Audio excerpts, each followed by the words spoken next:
It's your boy, Ed the Dread, and you are tuned in to the Ed the Dread podcast. Yes, sir. Bow, bow, bow, bow. Welcome back to Money Mouth Monday. It's your boy, and he is back from America land. Whoa, spent a month over there, man. Whoa. Shout out to my parents and my brother out in Delaware. Yes, sir, and all the Skim crew that commenced on Dewey Beach for the 42nd Annual World Championships of Skimboarding. That was sick. Shout out to the Jug Squad. Bow, bow, bow. Homies down in Indian Rocks Beach, Florida. Got to go kick it with them for a few days. And shout out to Alec and Sarah for getting married in Boston. Whoa! And that's why I'm wearing this shirt and tie, you know what I'm saying? Because I got it for the wedding, but since I live here on Maui, I never wear a shirt and tie. So I'm just going to wear this thing right now and get just a second use out of it before I put it onto a hanger, probably for the rest of eternity. Yeah. So, plenty of topics for the next few podcasts after spending 4 weeks over in America land. But to kick it off, we're just going to talk about the most recent event that I was at, again, which was a wedding in Seaport, Boston, Massachusetts, home of the Tea Party. You know what I'm saying? This is where they threw all that fucking tea in because they were like, yeah, we over these taxes. And then I was there smoking recreational weed, paying a whole bunch of tax on that shit. Damn, that was crazy. But also, it was pretty good quality. I would say Arizona definitely has the highest quality and lowest price. But, I mean, they get pretty good tax on that shit, too. But Boston, it was next level as well. They had a whole bunch of weed sodas. You could just drink weed. It was out there. But I digress. Other than shooting a music video at the Seaport Boston Hotel, which will debut on the 24th of this month for the song My Lonely, shot by my boy Big Dougie, A Doug's Life. Yep, my number one filmer extraordinaire. He just wings it, and it always comes out great. So if you need someone to film your music videos, holler at him. He's only shot mine, but he's willing to shoot yours, maybe. And speaking of Doug, that brings me to how Alec and I know each other, which is the homie of mine, which I would consider one of my best friends, who just got married to his fiance and now wife, Sarah, in Boston. Whoa, far away from his Big Island home, far away from our Maui home. So we had a table of homies at this wedding that was straight out of the islands. Australia, Maui, Big Island, used to live on Maui, now flight attendant, and it was just a very colorful table, we'll say, compared to everyone else that was at the wedding wearing black suits. I may have been the only guy who didn't have a jacket, so count that, right? But Alec and Doug were college roommates, and we all went to Monmouth University. Caca! Hawks fly high! Caca! And I used to go back and train with the college soccer team during my off season playing professionally. Now, Doug was the goalkeeper on the soccer team, and when I retired from playing pro, I literally packed up my whip and drove straight overnight back to New Jersey, and the next home game for the college team, I went to go check it out. Doug happened to be in the stands, and I was all like, bro, weren't you on the soccer team? And he was like, yeah, I was, but I got one more year of college, and I'm teaching yoga now, and I want to surf and do all this shit. And I was like, oh, sick. I want to surf, and I'm into yoga, and you know where some weed is at? And he was just like, yeah, for sure. The homie underneath me over in the fucking dorms get. And I was like, all right, after the game, I'm coming over. So then we had this great friendship where I think it was Thursday nights because we started watching this show called Good Vibes and Beavis and Butthead when it came back out. So I would coach somewhere up in like Seabright or Freehold or something, and I'd swing through a homie's crib in Seabright and grab some herb and stop past a beer store and grab like a 30-pack, and I'd show up at their, it wasn't even a dorm, it was like a condo, their college condo, and I'd smoke them up, we'd drink some brews, and then I'd just leave after the shows were over and leave all the stuff with them because, you know, they were younger homies that could use that in their life without having to pay for it. So fast forward like 5 or 6 years after that time, Alec has been living on the Big Island, and Doug is on Maui, and he, in a phone conversation told me never talk to him again unless I had a plane ticket. So I got a plane ticket, and I ended up on Maui. Then Alec was teaching on Big Island, and he's all like, hey, man, you're pretty good with kids. You've been coaching a long time, and you should probably just be a substitute teacher. So that became one of the things that I wanted to do, and I ended up doing it for 5 years.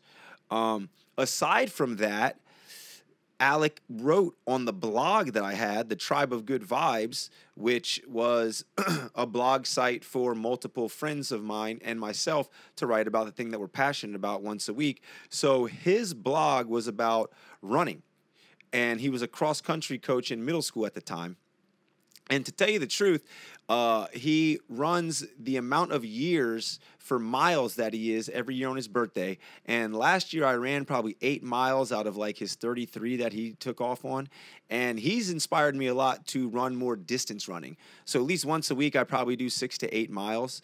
And it's like nothing compared to what him or his running homie Billy, which he introduced me to, and is a guy that inspired a whole lot of people that I know in running, because he's a person from the book Born to Run, and he's just a fucking ridiculous runner and super sick human.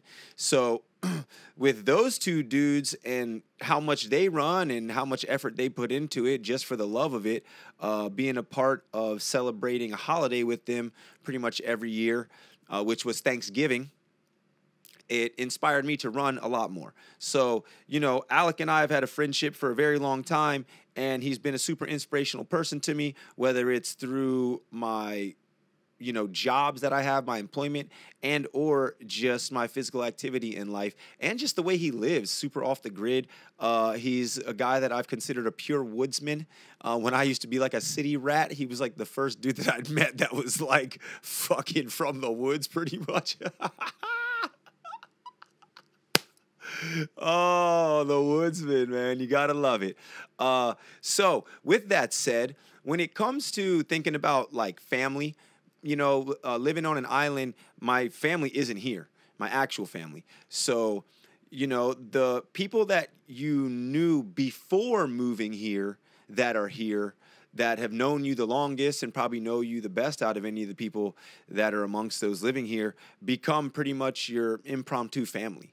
And when it comes to it, Alec and Billy had hosted Thanksgivings at their respective places years for Doug and I to come over from Maui and to participate. And then when Alec and Sarah got together, it didn't even skip a beat. It just became another piece of the family where she would even cook the whole damn meal and have vegan options, just me being the only fucker that was eating like that. And she would just make sure that I had something to eat, and then kick my ass in Catan.